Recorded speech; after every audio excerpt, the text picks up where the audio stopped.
Club Junta, building better Africa. Ndine Morton Bagaya na biasa ndi video inakava pa yosangalasa.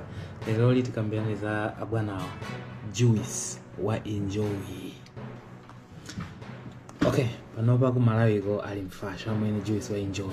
Mukapita kupate ndekuti ma big in town mu mwana kamapita kutani akamapita ku school yankaka ndekuti amuyikira chani Juice wa Enjoy. Anthu ena ndekuti kuma vodka wa ndekuti ayika ku vodka kumene koko ena mpaka nakumapitikiza gin ndi Juice wa Enjoy. Koma ndifuna ndingokuwuzani kuti Juice wa Enjoy ndi woyipa kwambiri ifa ndi zili ngati kuti madzi amene wangu wapanga kuchipatala mulabu ndi kupasani ndeko aliyense amene akumva chonde musamu Juice wa Enjoy ndikuze. Okay, ndunene nanji kuti musamu Juice wa Enjoy chifukwa choti muli izizi ndete ndiyang'ane ma ingredients muli water then muli skim milk ndi mkaka umene amachosako mafuta ena. Then muli sugar ndi wambiri mu Juice wa Enjoy. Apapa ndikuwerenga Juice wa Enjoy wa peach. Mukuyenera kukhala ma peaches imene koma sadly my ingredients are mu bottle wa peach mulibe ma peaches. Sinthu zodabwitsa kwambiri. Okay, then muli water, madzi, skim milk, sugar, orange concentrate reconstituted. Akuti amatenga ma orange ndikudabwasa kuti mu peach mukupezeka ma orange concentrate bwana. Atakatenga ma orange ndama wapanga amachosa kwa madzi ndikuwa ika kwa mankhwala ndikugulitsa. Ndikupanga juice aja amatenga orange uja ndikuonjezera kwa mazena ndikuzaonjezera kwa mankhwala ndikumakugulitsa nini. Then pamene pabwera chizungu chanu reconstituted zinthu zoopsa kwambiri. Especially chifukwa choti amazaikako zinthu zina ndikuwuzani mmene tikupita. Okay, ndekuli ma stabilizers kuli ngati chani E466 amati chani carboxymethylcellulose, a thickening agent imene imapangisa kuti juice uja khale wa thick ngati kuti ndi juice. Koma kuli madzi kumene kuja ndi sugar chabe. Then ayikako chani stabilizer ina ayikako E415 imene xanthan gum ndi amapanga so kuti madzi aja akhale thick kuwa kuti asataikane. Mutha kuona kuti sugar ili uku tima orange concentrate ili uku ndamayika ku gum amene yoyo stabilizer amene kuti zinthu ziche zikhale pamodzi. Then nangasi orange uja atampanga kaya concentrate uja aonjezerako madzi ndikuti amvekeso ngati orange amaonjezerako chani ma acidity regulators. Ndikumene kwako kuli chani kuli E330 amene ali citric acid amapezeka mu ma fruits ngati ma orange ndiye amaonjezera ka sour taste kuwawa kuja komanso amagwira ntchito ngati preservative. Then akuyika koso acidity regulator ina yotchedwa chani E331 imene sodium citrate. Ndi njere imenewo ndi njere amayuza kuti upange control chani acidity komanso kuti ukhale ngati preservative usunge juice uja kuti akhalise. Ndi ayikakoso chani kuli ma flavorings kuonjezera chani kuveka ka flavor kena uziona ngati uli ukumwa di peaches. Aye mulibe peaches olo kumodzi olo ndikadontho ayikako ma flavorings imene kuko. Then ayikako ma sweeteners kuonjezera sugar udaba kuti afinya orange ayikako sugar then akuonjezera so sugar yena ndamayika ma sugar antundu itatu. Sugar wina osa kukoma sugar. In fact ndimava kuti osati ndimava amanena kuti sugar amene yoyo ndikukoma 30 times kuposa sugar amene mama inuyo amene ali pa table pano. Ndi sugar ndi chana kuti sodium cyclamate, sodium saccharin ndi acetylfame maina ko potassium. zosezi ndi 0 calories koma sweeter than sugar. Ndiye zikuoneka kuti amene mukupereka chani peach juice enjoy kwa ana kuti azimwe mukuononga matupi ya ana, muzionongera matupi anu nokhano. Sinamalize veserani ndekuliso chani kuti kuliso macarons kuonjezera mtundu ziti kuti sobo amaoneka ngati afinyira kodi chani nanas kulibe kanthu. Sobo amaoneka ngati ndi wa orange squash kulibe ma orange. The peach uje uzooneka ngati ka peach leta aikako chani kantundu kamene amakonda kuonjezera ndi akaka kali mu juice amati chani E110 amene amati sunset yellow FCF. Dai uyuyu amene amabwesa ka orange kacha koma kumayiko ena amaonjezera chani hyperactivity mwana akangomwa ma effects ake ndoti amakanga da ADHD osakhazikika mwana umakhala basi kuthamanga kukhala ina yake kanika kukhazikika ndi hyperactivity. Kumayiko ena amanena kuti ngati mukugulisa chinthu choti muli dai uyuyu muyikapo warning. Okay, le paliso chani kodi dai wina ndi E112 amene amati chani camozine ku United States anampanga pani ku Europe amamlola koma uyike lebo. Why? Na also amapezeka chani kuti akupanga ana kuti azikhala hyperactive. Amabwesa ka red dye the sunset yellow ndi wa yellow, uyuyu E122 ndi wa red. Ndiko ngati kuti sanamalize akuyika kosokena ngati anti-foaming agent kuti asamapange thovu juice chakamampanga amene amati chani kodi E900 chizina ndi chachikulu. Ndi agent inake ndi mankhwala inake kupanga silicone kuti akamapanga juice uja asapange chani asamapange thovu. Ne akatapa mene pajaba tapanga juice ndikuti akhalise mina zaka ali asakuwola ndamayikako chani ma preservatives zosunga zinthu.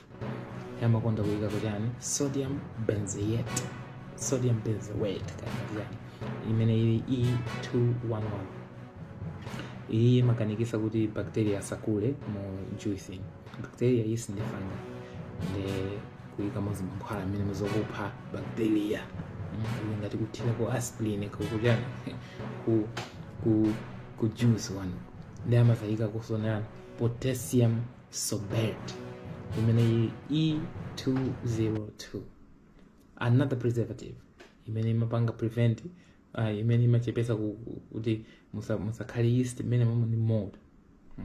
Nde amala funso ndikumakufunsa ni kuti kodi inuyo mutamva zimene zili mu juice wa enjoy juice wa peach koma sana chulepo ndi pamozi pomwe kuti mmene muli peach ayi koma simutamva zimankhwala zili mmene mama koma simutamva ma effects amene zimakhala amakhalapo munthu ukamayuza zinthu ngati zimenezi pa ana.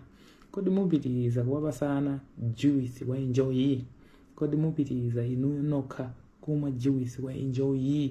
Kodi inuyo mukuzimva chitauni cha mtundu wanji kuti muziona ngati kuti mukamamwa zinthu zimenezi mukumwa juice inaka kuti ndi 100% kachani? Pano pamwene makono ndamene akupha anthu kwambiri. Muzidabwa inuyo Malawi kuti ku Malawi madzi athu ndi abwino za natural.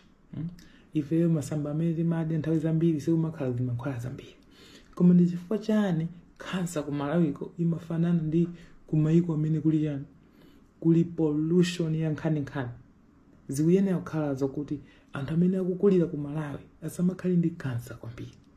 Koma zimene zimabweretsa makansa, zimene zimabweretsa kupunduka, zimene zimabweretsa nthenda zina zake zosadziwika bwino mwana mwakulu mwa anthu amene tikukhala pano pafe ndi zinthu ngati zimene zizi nde kwa munthu wina wake kuti wangokhala pa tebulo kumalawiko kaya mwapita kwa alendo mukuona ngati basi ino kuti muonese kuti ino mwafikapo ati munaphunzira ati business ikuyenda mu fridge muzikhala chani ma juice ngati mene why enjoy juice ngati amene juice wachani kaya mapeto wake muzipweteka muvulala mkatimo iziza mwene nende kuuze nini mu nutritional information energy minimum muli 374 I think pasiku wina wakhala ndi chani ndango yiwa okay protein 0.9 negligible fat 0.9 negligible fiber 0 mukamadi ma fruits chofunikira kwambiri fruit imo apart from zinas the fiber yo imene makupangisa kuti uzikhala ngati wakhuta munthu then sodium tengo uchula kuti mchere umenewo mu juice amene wa peach wa enjoy muli 70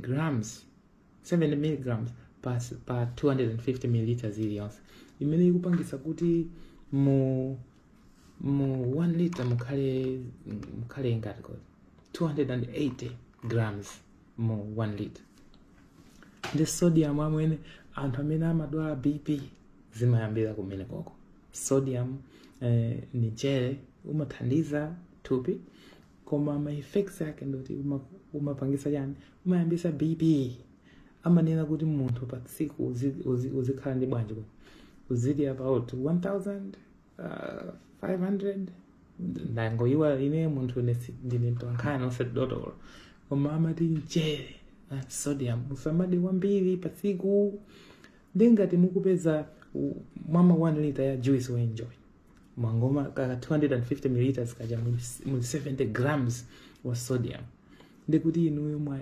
mukangoma kamene kajaka ndikuti pa tsiku mchere umene mukuyenera kudya mwadya kale koma so anthu ena samaziwa nkoma zoti kumwe juice kuja muli mchere wambiri choncho zinthu zambiri zimene zimachokera amati highly processed foods zimakhala ndi mchere wopsa angasiya maika koma sugar kuti ndiwokoma 30 times kuposa chani kuposa sugar ndikuti ichepese ibwere paka level kena kake amaika ko chani mchere kuli ma processed salts ma processed sugars ndiye chimene mungapange ni avoid zinthu zinazi avoid zinthu anthu ena samaziwa samwina kuti kumene kujaku kuli nkaka anthu ena ifeyo anthu akudafe siti kumayenera kumwa nkaka umalaka anthu akuda kwambiri amati lactose intolerance anthu ambiri makamaka ku West Africa ndoti akamwa nkaka umapanga zinthu simukuyenera kumwa nkaka aliyense in fact